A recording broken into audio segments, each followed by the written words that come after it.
I believe in believing in people more than they sometimes believe in themselves. And that means pushing them. And that means pushing what's capable. I believe that each and every one of us has the power within ourselves to create the life that we really want. And I want to help give you the tools to make that happen. I'm Danica Patrick, and I'm pretty intense. Today on the show is the fascinating, funny, secretive, mysterious, deep, humble, and honorable Dave Castro. He's the co-director of training and the games director for CrossFit. He's somebody that I met years back after getting into CrossFit and going to the CrossFit Games. We had a really, really good, deep conversation. He's one of those guys that you don't always know a ton about, and he's really private. And some of that comes from, just the type of person that he is, but also being a Navy SEAL, which is something that some people don't even know. But he really opened up today about, his thoughts and his feelings and how the whole thing has gone with the boom of CrossFit, and opinions about him that have not always been positive. And of course, just how he operates as a human, like just how he's doing during lockdown and how he feels. And don't worry, CrossFit fans, we also get to hear about what might happen for the 2020 games. Dave, thank you so much for doing the show. Yeah, no problem. So you're in LA right now? I am. Yeah. Yep. Okay. Not so bad here. It's not? And you're up in Aromas, right? Yeah, near Aromas. Yeah. How are you? Good. The craziness has been it's been an easy adjustment for me because my routine pre this has not changed much after this all started. I'd start my day here at my house and I'd do CrossFit work, sometimes work out first and then go to the ranch, do stuff at the ranch, and then come back and just bounce back and forth between the two locations. Well, with the everything that's going on, I'm still able to maintain that same type of routine. So I'm still starting my day up at the house and going over to the ranch, doing some stuff there, shooting, programming, cleaning up, feeding my mule, feeding my pigs, taking my dog on a hike. So it's been an easy adjustment for me, except for what's going on for everyone else and all the stuff in CrossFit. We've had to cancel a lot of seminars. There's a lot of stuff going on with the games. So, we have a lot we're dealing with, but that stuff's all been hard. But as far as my personal routine, it's been pretty good. I can relate. I like it. Yeah. I mean, so one of the things that I've really realized, I kind of maybe knew this before, but I'm an introvert. Like I like being home. Does that resonate with you? Oh yeah, for sure. I mean, everyone's like, oh, I miss my gym. I wish I could go work out with my peep. And I'm like, I just work out in my garage and I like it that way. I have no gym that I go to or train at. So working out by myself is my preferred way of training. Well, that's what we see in your videos on social is you working out in the gym, in your own gym. Is it in your garage? Like, are you near it? No, right now I'm in my office. One of the bedrooms of our house, I converted into an office. I just did work out. My gym we have a 3-car garage and I converted one of the bays into a gym. I've only lived here for a couple of years now because I was living in San Diego for about 10 or 12 years. And so there was a lot of upgrades and improvements we need to make on the house so I could have my gym and I could have my office. This was a bedroom that I converted into my office, but it works well. So, and I don't work out often at the ranch. Sometimes I do, but not often. You don't want to do more? Do you have a rig in the house then? Yeah, in the garage I have a nice little rig. The only thing I can't really do here is rope climbs, and I like to rope climb. So if I do go to the ranch and work out, I'll usually run the hill and do some rope climbs or something like that. That you can't do at home. Yeah, exactly. Yeah, that's how I usually do it too. I try and spread out like, what can I do right now? So if I'm going to take a trip, I'm like, I'm going to lift because I know when I travel and go to a gym somewhere and wherever. Yeah, exactly. They're have Olympic bars, they're probably not going to have plates. So I try and cram it in. Yeah. I do the same when I travel. So I do basically exactly the same. Do the things I can do here that I can't do on the road. And then on the road, I'm doing a lot of body weight stuff and a lot of running. And, hotel gyms have the bicycles or the treadmills. So on the road, you just make it work with what you have. Do you love, look, I had to look up your title because I was like, not sure. All I think of you is like Games puppet master, but co-director of training and Games director for CrossFit. Is that? Yes. Yeah. So the training role is my most significant role, I would say, in CrossFit, because it's, I schedule and staff and oversee our training department with Nicole Carroll, who you've met. And that the significance of that department is huge, in that we're training all the trainers who become who open up CrossFit gyms and who spread the word of CrossFit to the world. That's what I've been doing longer than I've been doing the games. I started doing that with Greg and Nicole back in 2006. So, and that role keeps me behind the scenes, and I don't get a lot of attention for that role. All the attention I get is for the game stuff, obviously. And that's because you're wearing like cornrows. I know. Like you put on a show. Yeah. I know. I miss it too. So the trainings that consumes more of my time actually throughout the year, because it's a year-round department. We're always doing seminars. And then the games is obviously very important, and I have a significant role in that. But we have a good team. We have a lot of people who work on that project, and it's not, especially now without regionals or the open announcements, it's not as much traveling, and we can just focus on creating the open workouts and then creating the games, which is nice, which is actually pretty cool. So how much did you used to travel, and how much do you travel now? Because you said it's not much different right now, what's going on with having to be at home all the time. And I just remember seeing you all over the place at boxes everywhere. And so Yeah. to me, it feels like you have normally traveled a lot. So what's the old and what's the new travel? Well, when we would do the open announcements, that was 5 weeks out of the year that I was on the road, and then you add the regionals, another 3 or 4 weeks. So that was 10 weeks of travel just for those 2 different events. And every time I did those, I would also try to go to as many boxes as I could in the local areas, just to support the gyms, and not to do anything else, but other than just to say hi, just to say hello to the gym members and the gym owners specifically. But without those 2, I'm doing less travel. If I don't have to travel, I don't want to travel. I don't like traveling at all. But there's still a lot of other things I have to travel for with CrossFit.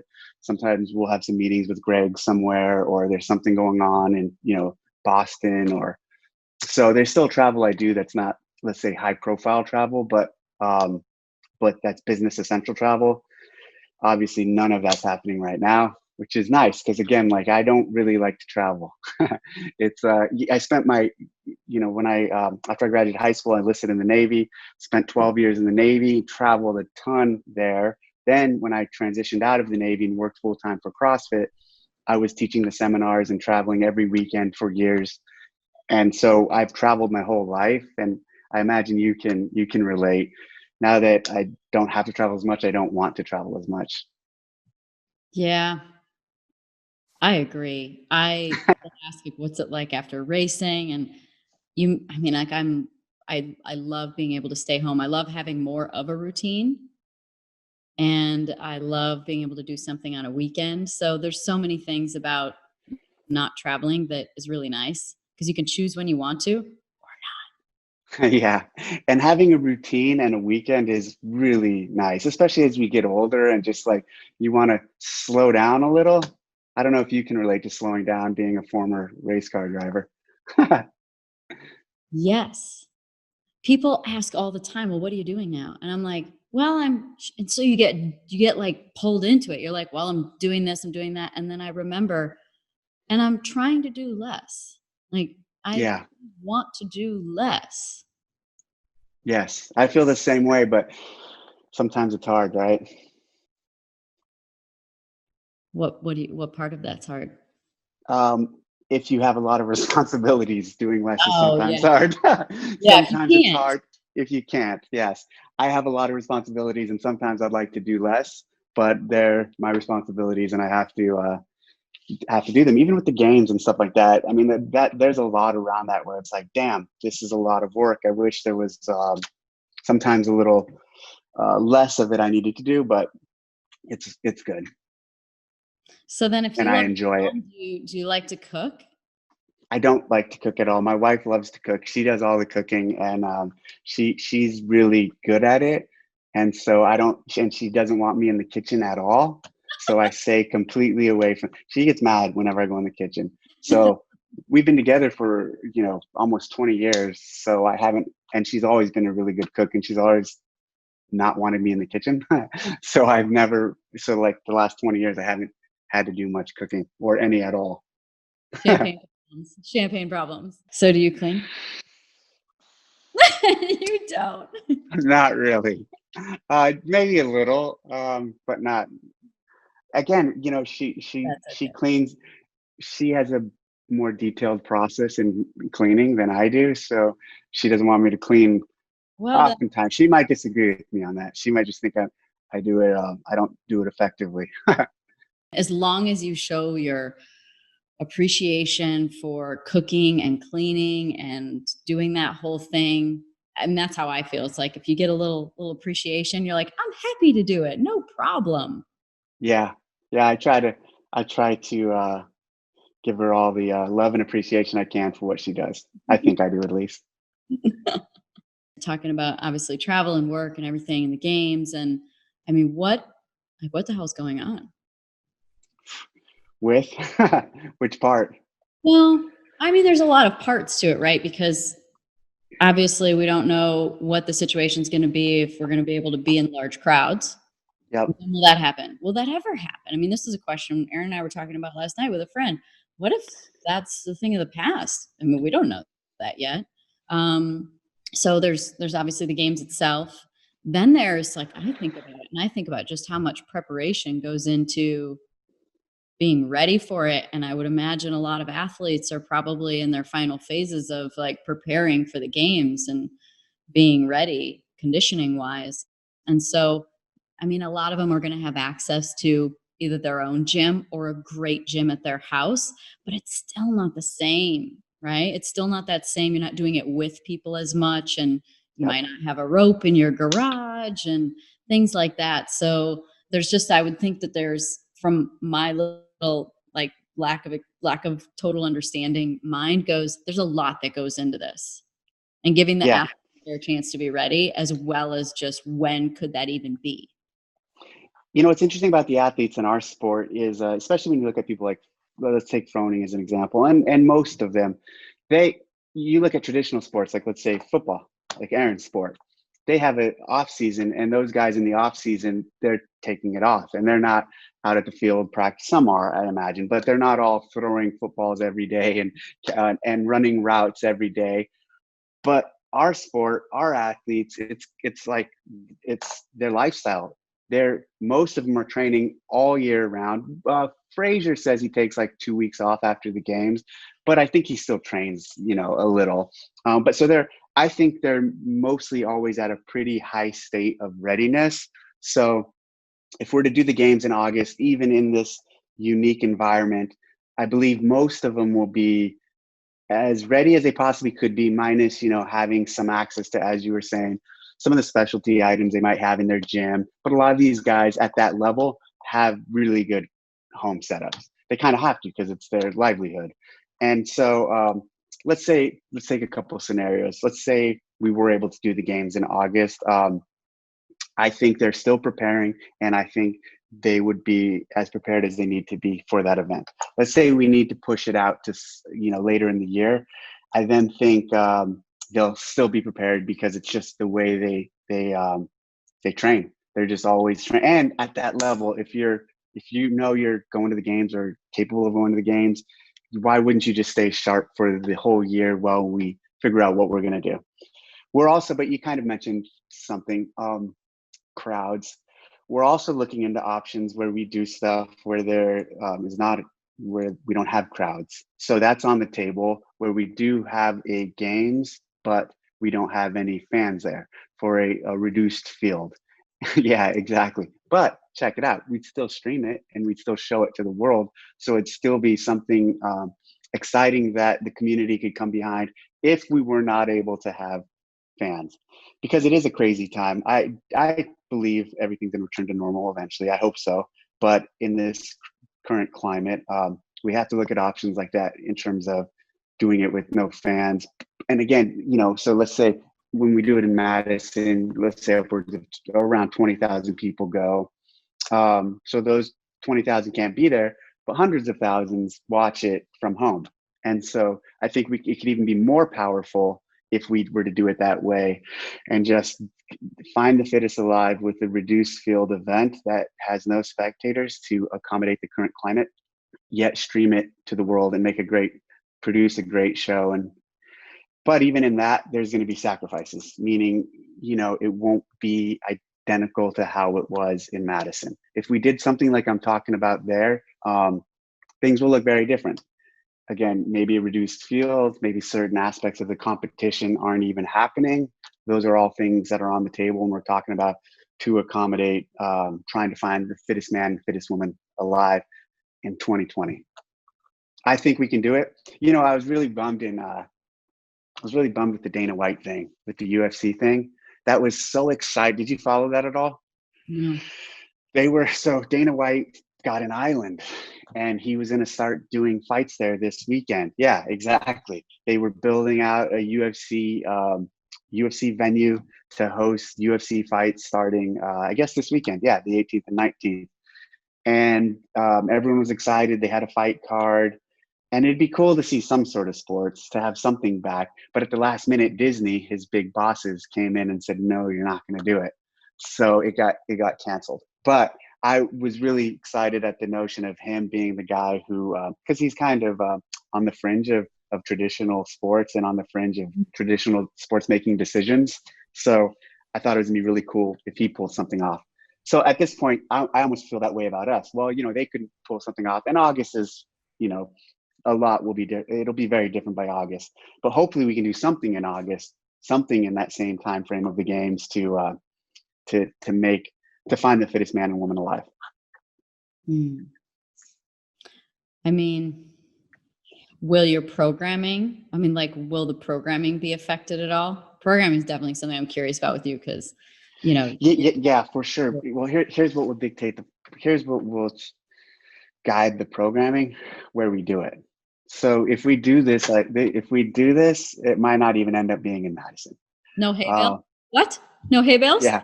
Well, it depends where we go. So the programming, especially for the games and events like that, really flow off of where the event's happening at and what kind of terrain we have and what resources and what the natural environment is around it. So what was that? What are the options? There's a few on the table that I'm not ready to get into, but that would. I heard you say island and you got excited. So beaches? We're not going to do an island. No, that's probably beyond our means. Dana White and the UFC can pull that off. We're not there right now. So we'll see. No, but we have some good options. We have a good potential plan in place that we might try to activate on. And if we did, the programming would be very suited to that plan and that location. Is there any chance that it's back at the ranch? We have a few plans in place. We're looking at all possibilities. But it makes sense because you can't have a crowd. There's really no space for a crowd there anyway. Correct. Exactly. If we were to do something at the ranch, there would be, let's play your idea out of the ranch. If we were to still do it in Madison where it's looking like we can't anyways because of what they have going on, it would be hard to justify not having fans in terms of they have all the facilities. Let's say we did do something at the ranch instead. Well, guess what? We can easily justify not having any fans because it's not big enough. There's not the infrastructure there. There's not, we've done events there before where we had fans and it was just bulging out of the seams. It doesn't work well.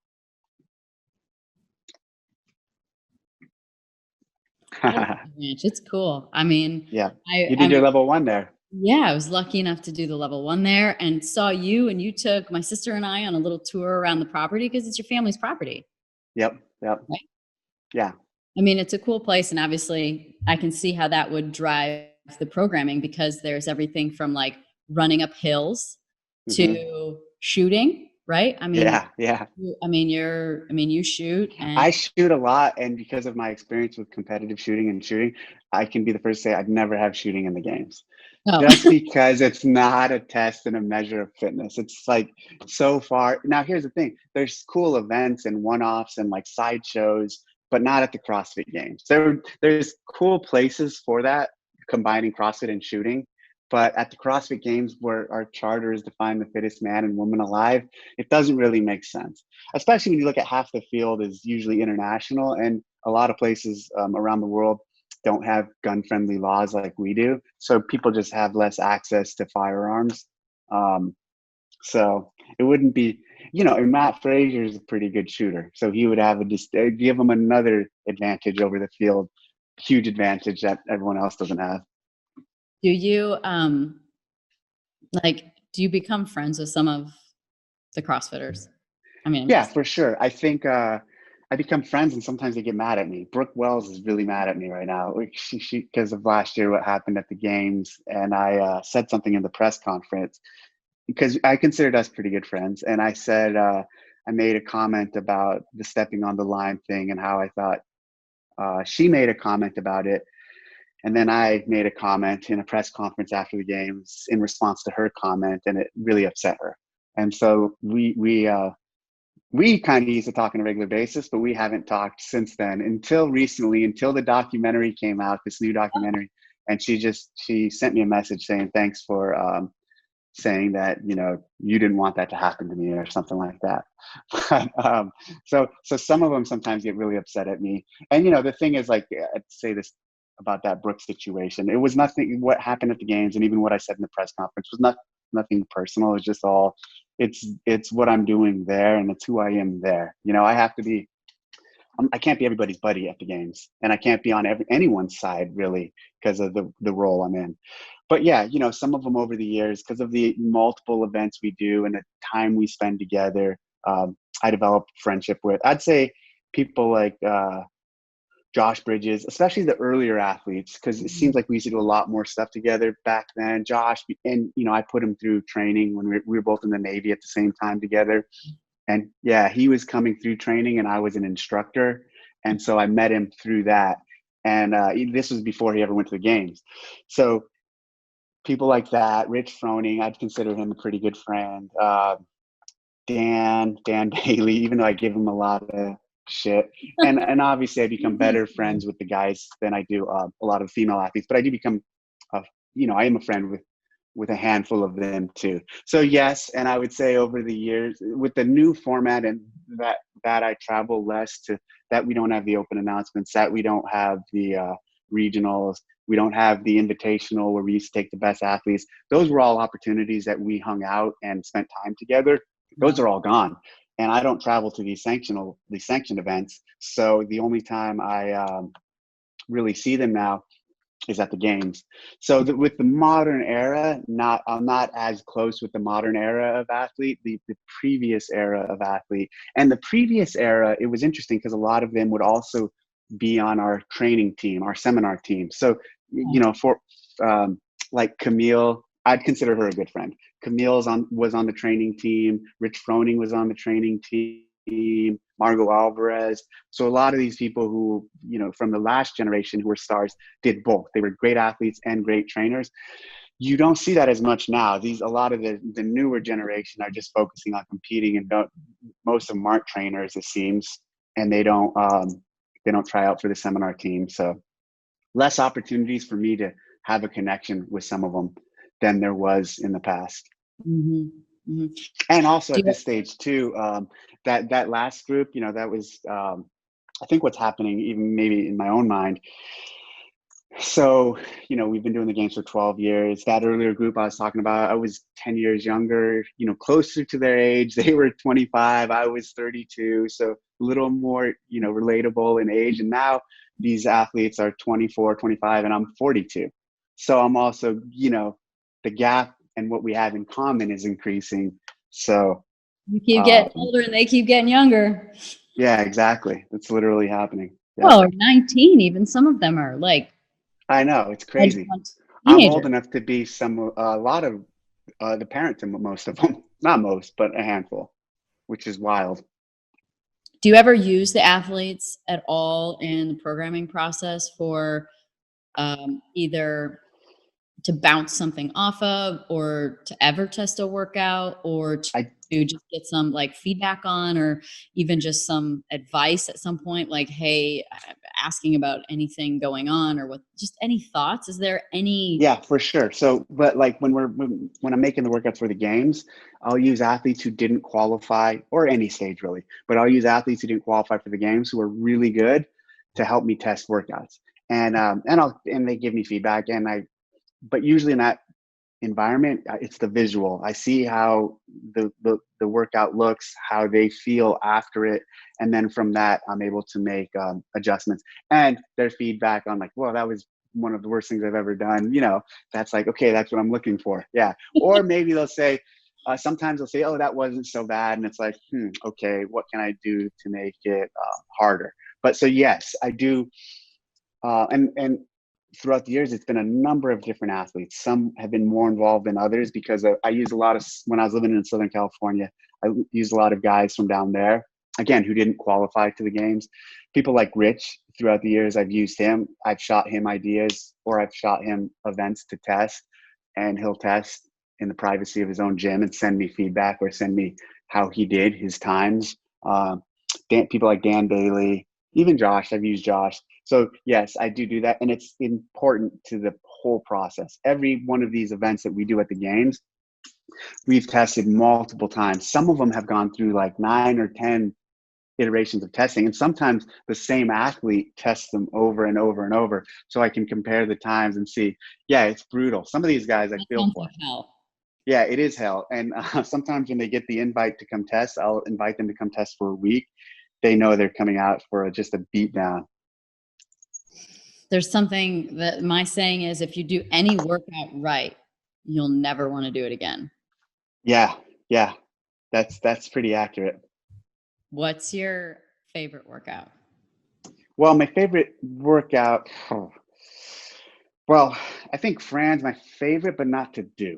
Like, I'd never want to do Fran because it's so nasty and it hurts so much. But I think that's one everyone should do. And I probably haven't done it in years, literally, because it hurts. 2159 thrusters and pull-ups. It's not enjoyable. But my favorite type of thing to do is, I like to deadlift. I just deadlifted today because I'm okay at it. And I like pull-ups. I like running. I like just pure CrossFit workouts that are couplets and triplets, just really easy combinations, but that hurt if you push hard enough. And I also don't have a problem with CrossFit and with CrossFit workouts to not hurt. Like, meaning I can go 60 or 70% on a workout and be completely happy with it. And now at this stage in my life, sometimes I feel like I have to do that more often because I get so sore so often. I stay sore longer. And so for me, moderating, pulling back on the intensity is critical for being able to keep working out over and over and over. And I'm also only a 1-a-day type of guy. I just do one thing. I'm not doing multiple workouts or multiple sessions. I also program for myself, and oftentimes I come up with workouts on the fly. I don't follow any program, or I don't have any grand plan. Although right now I am trying to focus on increasing my deadlift, so I'm deadlifting more often. I also like to run. I do. And here's the thing about running. One of the reasons that I like to run, and I run a lot when I'm programming for the games and really in the process, because I can think when I run. Yep, exactly. And the reason you can think when you run is because you're running slow. If you run really fast, you're not able to think. That's the problem with CrossFit workouts. You can't do CrossFit workouts slow and zone out. Even doing them slow, they still hurt. So and plus doing a CrossFit workout too slow just prolongs the pain. So when I do CrossFit workouts, I'm not able to think about other things. But when I run, I'm able to just kind of zone out and think about the programming, think about what else I'm doing for the day, get creative. And I think when I run, I'm able to be creative. I'm like in a creative area, creative zone. So, but that's running slow and comfortable. Counting Although, reps, and that really helps to not have to count reps. Because even let's say it was like, yeah, let's say, you know, something I like the other day, I did like 100 burpee box jumps just as a finisher. And you just think 100 burpee box jumps, it's the same thing over and over again, but you got to count. yeah, that's a great point. That's a really good point. What size box did you use? Because you're small. 20. Yeah, 20. Yeah. That's good. That's It's, really good. you know, it's a good 10-minute finisher. For you. For Really, me, that would don't take tell me a that. no, that's tough. That's a good one. I'm super curious about programming. I love for me, it's such a I love it. It's creative. I mean, Yeah. so tell me about your process. Well, see, so programming for something like for an individual workout is way different than programming for like the games. Because when you program for an event like the games, it's really like three-dimensional. And I mean that in terms of you can do, let's take Fran as an example, or let's take your 100 burpee box jumps as an example. In your gym, and anyone in training is going to do 100 burpee box jumps, and you're going to set up a box and you're going to do 100 right there. But the visual of the games and to show the actual race, well, let's think how we can advance this down the floor. And so, yeah, exactly. So are we going to have them advance the box every 5 reps? Are we going to have them advance the box every 10 reps? Are we going to have them go up and over, then advance?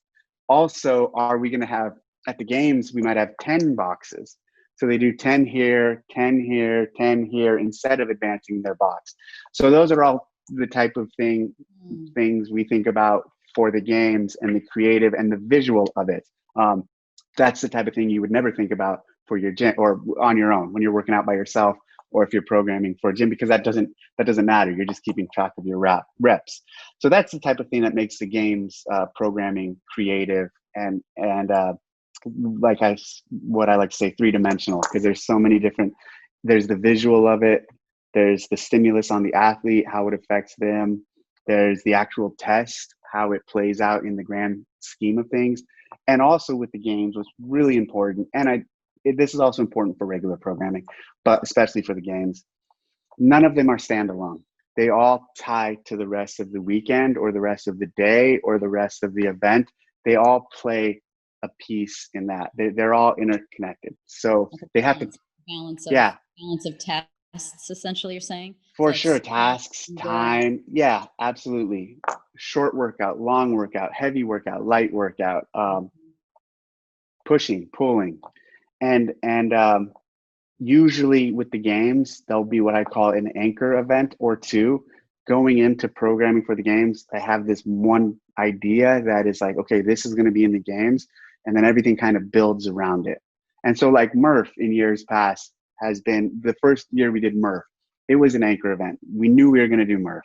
And so at that point, you have, 100 pull-ups, 200 air squats, 300 push-ups, and mile runs on each side. Other events throughout the weekend aren't going to have a lot of pull-ups, right? Because that is there. And so everything else is built. Now, that being said, with that there, so we need deadlifts for sure. So you can start to fill in the gaps of what should happen because that anchor piece is there. And each year, the anchor events are very different at different stages of the weekend, and just backfill from there, essentially, and make everything talk and have in my eyes, cohesive storyline to them. I get a lot of heat, especially this last year. A lot of people. I got a lot of heat over the programming. There was 6 events last year at the games, and after each event, there was cuts. So after the first event, we went from like 150 to 75 people. Then it went from like 75 to 50, and all the way down to at event 6, there we went from 20 to 10. And event 6 was the sprint. Well, interestingly, people call that the cut event because they say that was the cut event to take the field from 20 to 10. The truth of the matter is it was not the cut event. The scores from all the previous 5 events played a significant role in that one event. That was one piece of it all. It would be a cut event if the scoring went to 0 and there was 20 people, and that event dictated who went on to the next one. But that wasn't the case. And interestingly, if that was the case, Matt Fraser wouldn't have advanced. And if Matt Fraser wouldn't have advanced, that there would have, and yeah, if Matt Fraser wouldn't have advanced, there would have been a flaw with that whole thing. But the reason he was able to advance was because of the work he put on the previous 5 events. And that was the thing. There was 6 events to get you to 10 athletes, and some athletes shined. Matt, Tia, and others struggled. And when I say struggled, I mean didn't do well enough on all the events, not just one event. You know, you have a bad sprint event, but how'd you do on everything else? That's what you need to look at. So I take a lot of heat for that stuff. People like to bitch. Yes, people like to bitch. You get the blame. And this is something I've been really curious about, because you were a Navy SEAL, you got into CrossFit, then, it started with this, Woodstock event, basically, or coined a Woodstock fun fitness event in Aromas at the ranch for the very first games. Yep. And then from there, this thing just, yeah. How could anyone have seen the explosion? And so how are you? How was that for you personally? Well, it's been interesting because when I got involved with CrossFit from being a SEAL, I was not in this like, okay, I'm going to become like my goal is in CrossFit to become a little figure, a little character, or someone who's the face of. That was never by design. It kind of just evolved and grew because we did a lot of media. And as that grew, I saw a lot of people liked me and a lot of people didn't like me. And it was interesting, again, because, being a SEAL, all of our stuff was not a SEAL nowadays. A SEAL nowadays, it's like, of course, you're writing a book and you have podcasts and you're promoting yourself as a former SEAL. I'm not a huge fan of that, but anyways, that's a different topic. So back then I was not like, hey, I want to come out and try to become famous off of this CrossFit thing. I just wanted to do a good job and support CrossFit and work hard.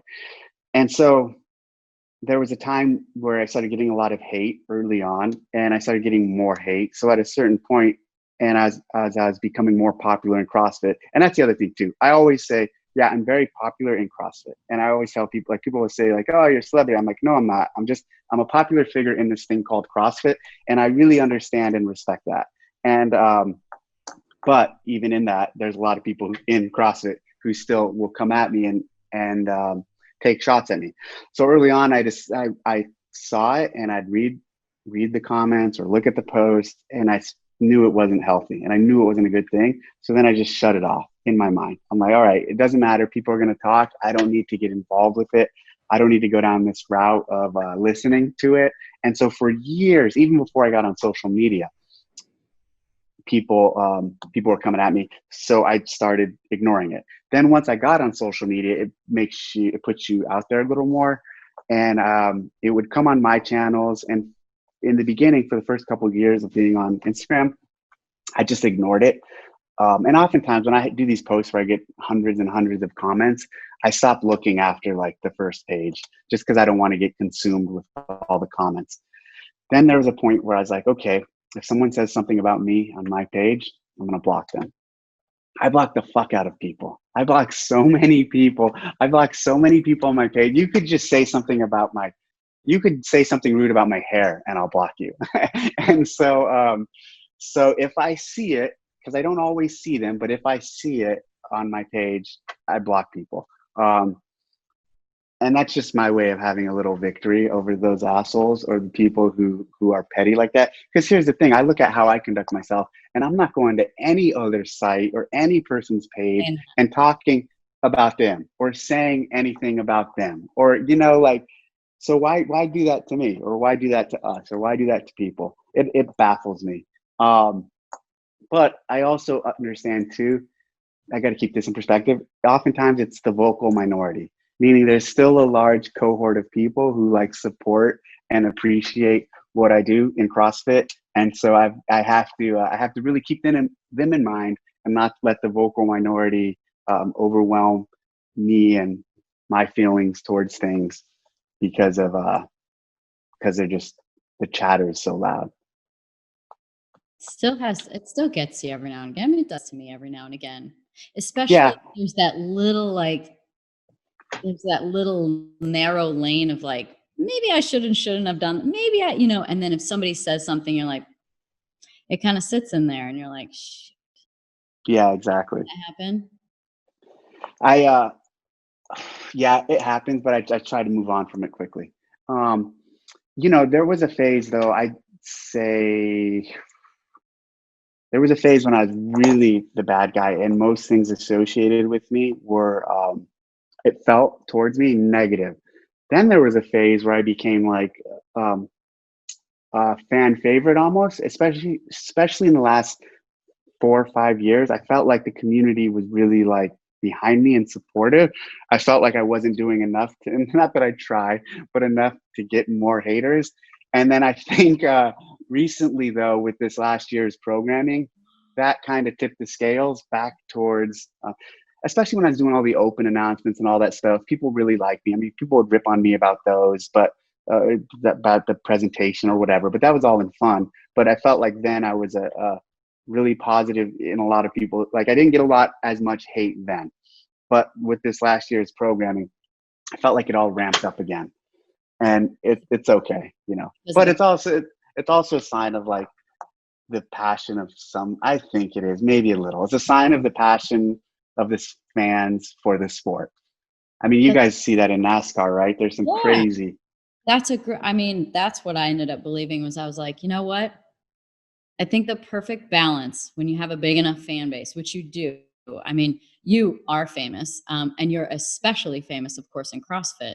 And when you have a fan base that's like, I say like 80-20, like 80% really like you and 20% boo for you, that's when you know, because what it's saying to me is that there are people that are like such a cheerleader for you, that there's someone that gets triggered enough to be such not a cheerleader.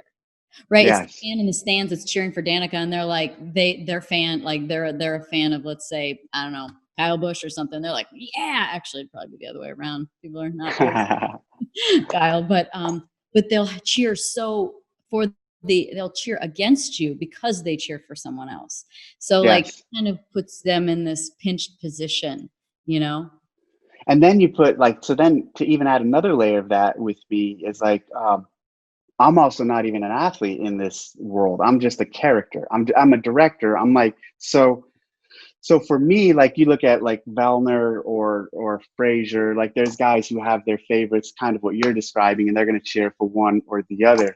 I'm just the bad guy who's putting all this, or the good guy, depending on how you look at it, who's putting all the athletes through this. So you can either really like what I'm doing or you can really dislike what I'm doing, but it's not because of my physical performance.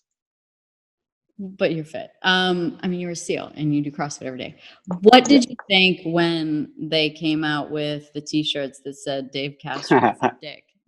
Well, so that was interestingly, that was a sticker. I wonder if I have it in here. Hold on. No, I don't know where I have it.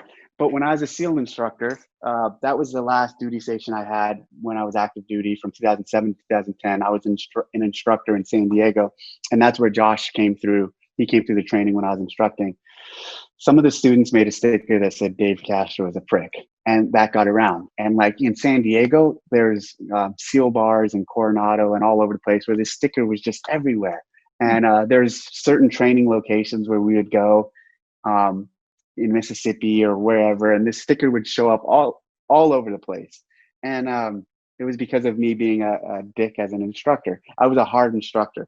I actually look back at that time and think how I would do things differently in terms of I was a good instructor. I was really good, but I was really, really tough on the students. And sometimes I think back and think I maybe should have tried to connect a little more, but I also realized as a SEAL, it's a different environment. So, but that's another conversation.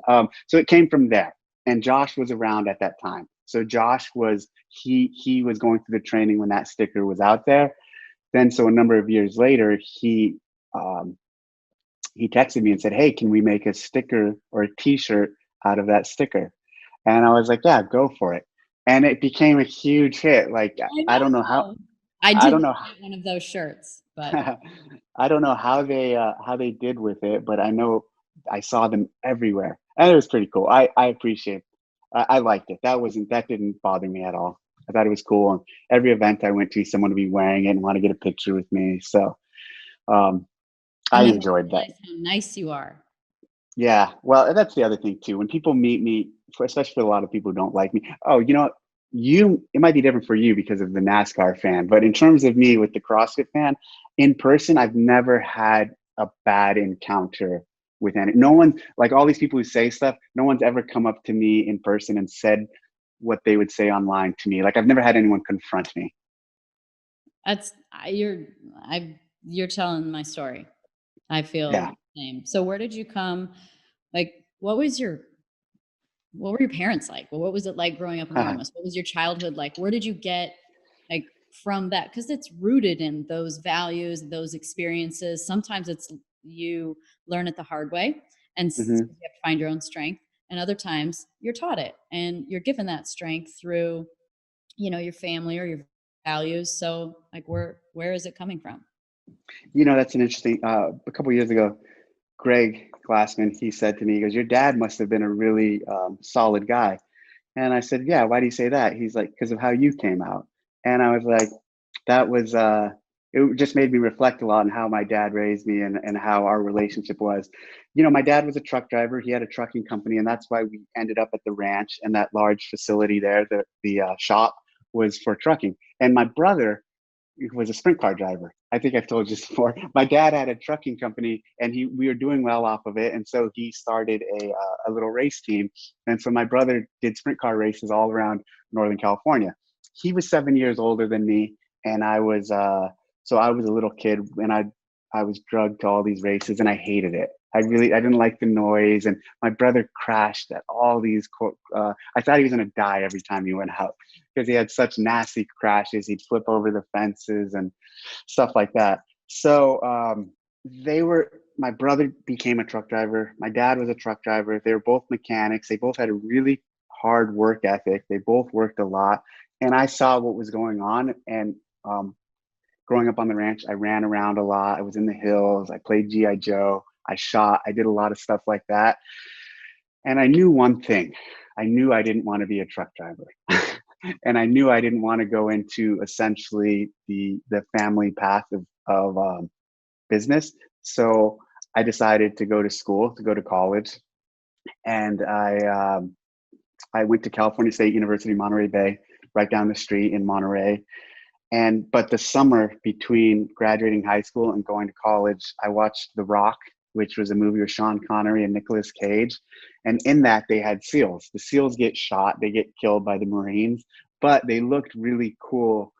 They came in their little underwater vehicles, and they came out of the sewer with their wetsuits and their guns. And I was like, those guys are badass. And so I started researching and reading about the SEALs.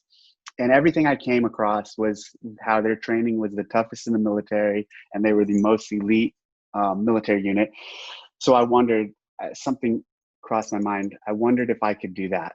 I said to myself, do I have what it takes to become one of them? So in high school, I was on the football team, but I never started. I tried out for the basketball team. I didn't get picked up. I can't even say I got cut because I just didn't get picked up. And I did not have a stellar athletic career in high school. So then there was this physical endeavor of becoming a SEAL. And I was like, well, I should try this. And I told my parents I wanted to do it. And at first they were like, you're crazy. Just go to college, do college. So I said, okay. So I stayed in college for like 2 months, and I dropped out and I went to a recruiter and I enlisted in the Navy.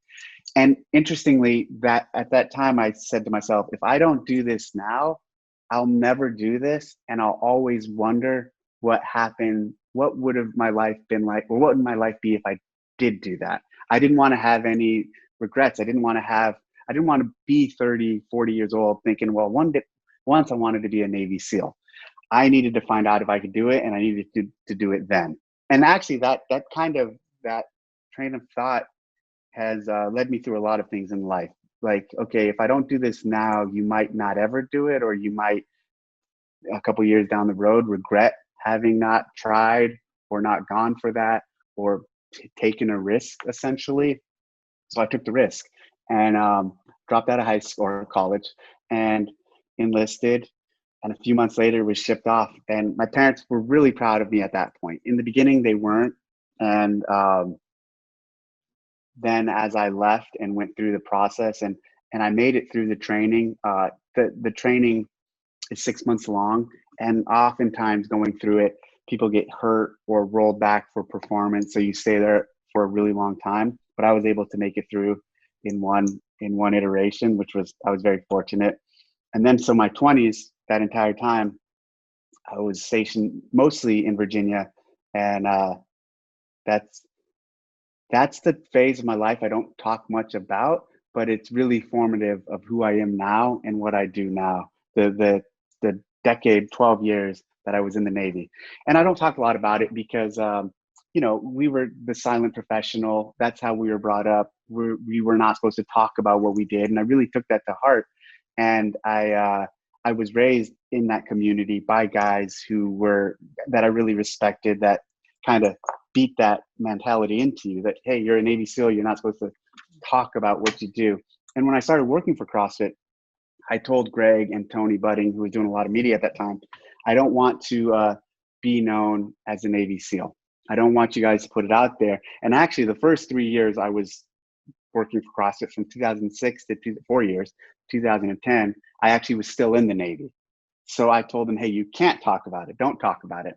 So, and interestingly, the 2009 CrossFit Games, I was deployed to Afghanistan planning the 2009. In 2009, I did a deployment and I was planning the games and doing the seminars. And that's like the type of thing I don't really point to or talk about anywhere. Yeah. But it's kind of cool, kind of unique. And so I really was happy, am happy, and proud of the fact that in this community, I still have people who walk up to me and say, hey, I just heard you were a SEAL. That's really cool. Thanks for your service. Or, hey, I had no idea you were a SEAL. That's really something special. And the fact that I created my own identity in CrossFit, independent of being a SEAL, means a lot to me. I didn't use it as a crutch. I didn't lean on it. I'm not, you never hear people say Dave Castro, the Navy SEAL. And I'm glad it didn't pan out that way. It's, Dave Castro, director of the games, the CrossFit guy, whatever. And I'm happy with how that turned out because that was all very deliberate. There are a lot of people now, when you mention their name, it's the Navy, so-and-so, the Navy SEAL. And I'm really happy that I didn't have to go that route. I'm hearing, what a story, and how interesting, and how much that people didn't know. And what I'm hearing is just, it sounds like, I'm hearing so much humility out of you and honor. Yeah, if I didn't, and honor for like privacy, honor for what is being asked of you, and honor for yourself of following through. And interestingly on that, privacy and that's one of the, early on the hate started towards me in CrossFit, as I talked about earlier, and I didn't want that for my family. And I knew eventually if I did, I knew eventually it would come. And so early on, I decided, all right, I'm going to keep my family out of the limelight, and I'm going to keep my daughters off of being out there, because let's say I put my family out there and had my daughters on Instagram and had my wife on Instagram. That's selfish of me, because they didn't ask to be put in this position where they're recognized in the street because I'm posting them, and it's actually unsafe. I didn't want to put them out there, because I often say, you look at Jason Khalif or Rich Froning's kids, and if I were to walk down the street right now and see those kids, independent of Rich and Jason, I could recognize those kids and say, oh, that's Rich's kid. And I don't believe that's a really safe place to be. And so I'm really happy with how I've also kept my family out of the limelight, so they can't, and I'm not saying they get attacked, but they might get attacked. And I wouldn't want to be the platform for which they're getting attacked from. I wouldn't want to provide that platform. People attack me, they might attack them, and that would really hurt me, and it'd be unnecessary. So I'm really happy with how I've kept that aspect of my life private, because I do, in this, when you get a little popularity in whatever community, you need to have some things Some people don't, but I do. You need to have some things private, and that's where I draw the line. I don't think you can ever fault someone for wanting to keep their family safe and Yeah. also be fair, right? And that's the honoring that you chose to be in this position, but they didn't choose to be in this position. Yep. Oh, there was something else I was going to say, but I forgot. If I hadn't had this opportunity with CrossFit and um, Greg, in 2006, 7 gave me this job, I would have stayed in the military for 20 years for sure. So I would have done, and I'd be retiring probably. I'd retired about a year ago or so. So I really love what I did in the SEAL teams, and I'm really proud of it. And I would have done it, but this opportunity with CrossFit was something special and unique, and not a lot of people had this opportunity. So I'm proud to do this, but I also would have been honored to stay in the military. And interestingly, there's because of the way I've conducted myself since getting out of the military, and not call it profiting off of being a SEAL or leading with that or plastering it everywhere. There was a SEAL team where I was stationed, where they have an annual reunion, and they've blacklisted other people who've gone out and talked and been very public with being a SEAL and what they've done, and they're no longer there. But I'm still invited every year. I'm still included in that SEAL team's activities, and that means a lot to me. That means I've done it right, because here I am, a popular figure, and I'm still accepted and asked to be involved, which means a lot and makes me proud in how I've conducted myself post being a SEAL. Virtual high five. Thank you. Well, it's been a crazy ride. I mean, is that a fair statement? Oh man, so crazy. Very crazy. So on so many different levels. Yeah. For myself including just doing Fran for the first time in my life. But Yeah. what do you feel like you've learned about yourself in the process of this crazy ride? What have I learned about myself in this process? I've learned I have a lot of confidence in myself, and I believe in getting things done, and I believe in it, pushing people past what they believe is possible. I don't even mean physically, but I mean, mentally, and I mean in terms of work ethic. I believe there's always a little more, and I believe that sometimes you have to believe in someone more than they believe in themselves to help them get further, and to ultimately help your team and you get further. So in that, I've also learned that I push people sometimes too hard, oftentimes not hard enough. I'm not saying oftentimes not hard enough. Mostly I push people, but it's for a positive, it's for a good outcome. And oftentimes I do believe they appreciate it, because at the end of the day, they've grown from it too. So without trying to sound like, so here's the other thing. I'm not a big fan of preaching and trying to preach in terms of leadership or preach in terms of inspiration. I believe people should find most of that internally and not have to find it off of a meme or not have to listen to it from someone else. And if you can't, I think you're in a compromised position. But without trying to sound too much like that, I just really, I believe in believing in people more than they sometimes believe in themselves. And that means pushing them. And that means pushing what's capable. I respect that very much. We need people like you. Thank you. It's true. There are people out there that are just waiting for you to challenge them so that they can wake up to themselves. So Yeah. while you might catch some flack or feel uncomfortable or might not seem like always the easygoing fun guy at times, we need you. Interestingly, this just kind of connected. That also happens in the workouts I program in the open or in the games. So you think about some of the stuff I've programmed where in the open, people getting their first bar muscle ups, people snatching a 100-pound dumbbell for the first time at regionals or games. So that kind of, having talked through it, plays out in the programming. We push the athletes, we push the community further than they often believe they are ready to be pushed. And that's kind of cool. The open special and cool like that. look at this. I mean, look at how many people are like reveling and breaking down and crying and getting emotional about their realizing their potential. It's a Yeah. beautiful thing to see.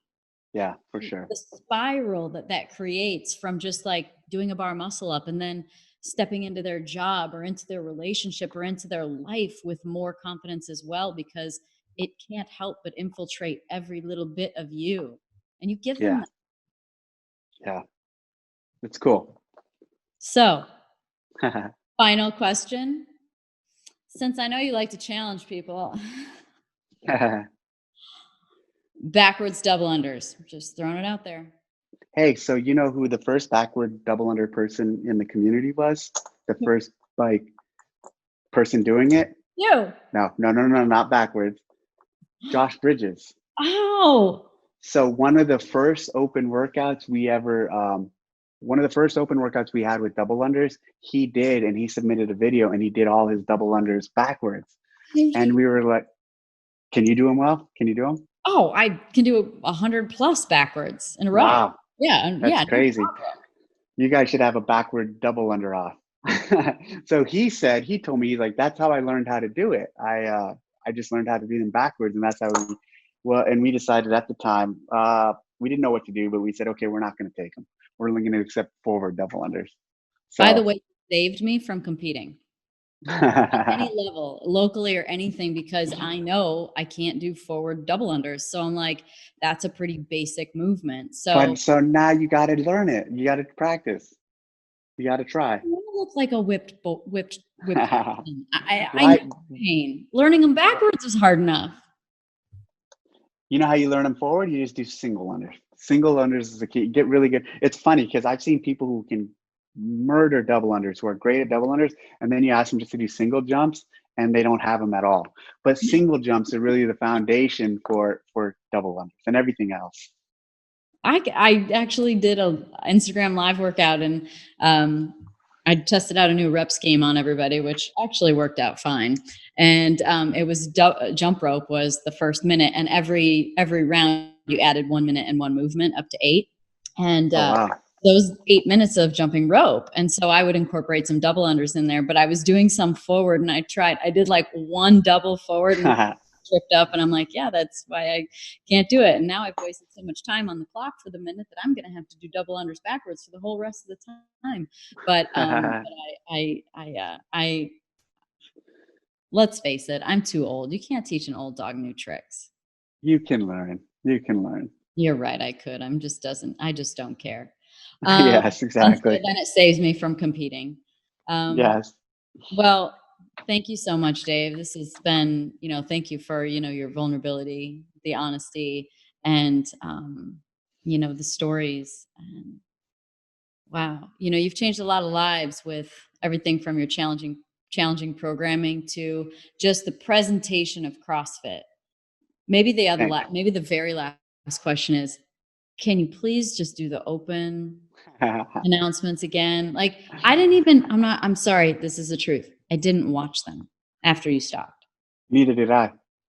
And it's confusing because they're all over the world. And I'm like, what language am I in? So I'd really like you to do, I really enjoy that month. And actually we would be doing it right now, wouldn't we? No, it'd be over. Yeah, February, March, but now it's in. That's right. End of so it's confusing. Can you think about it? Can you contemplate? I'll contemplate. Thank you. Thanks, Danica. Appreciate the time. This was fun. Thanks everybody for listening to the Pretty Intense podcast today. I hope you enjoyed it. If you like what you heard today and you want to hear more, please click on the subscribe button.